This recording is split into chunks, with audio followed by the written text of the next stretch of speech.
J'avais 10 ans, à peine. Et du coup, bah, depuis mes yeux d'enfant, c'était genre...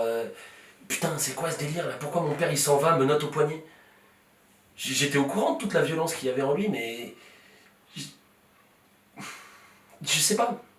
J'étais quand même qu'un enfant qui voyait son père s'en aller, comme ça. Là, après, ma mère, elle a porté plainte, il y a eu des courriers d'avocats, et puis surtout la lettre que j'ai dû écrire, en disant que je voulais voir mon père. Et c'est à partir de ce moment-là qu'il y a eu les visites organisées par le point rencontre. Là, le PR, comme on disait.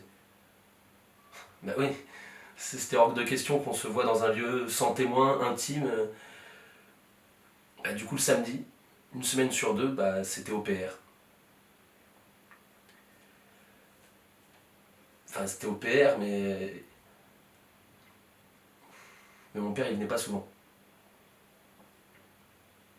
Et du coup, c'était des attentes interminables là dans les locaux du PR.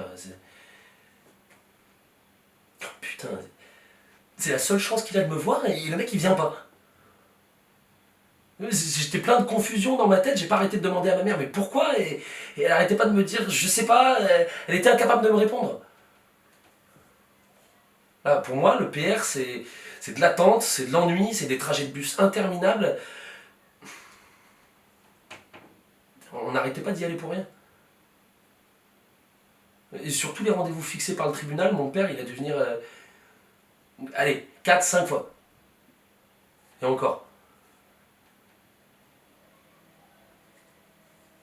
Là, maintenant, l'image du père pour moi c'est l'absence totale. Et puis, je sais pas, un sentiment mêlé de peur et de larmes, mais beaucoup de larmes. Non, on était obligé d'y aller au point de rencontre. J'arrêtais pas de supplier ma mère. Je la suppliais parce que je voulais pas y aller et je sais pas, j'en avais marre moi.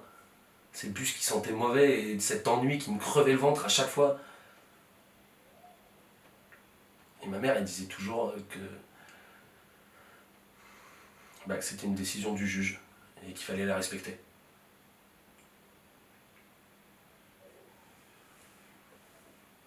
Et la première fois qu'il a débarqué, je me souviens.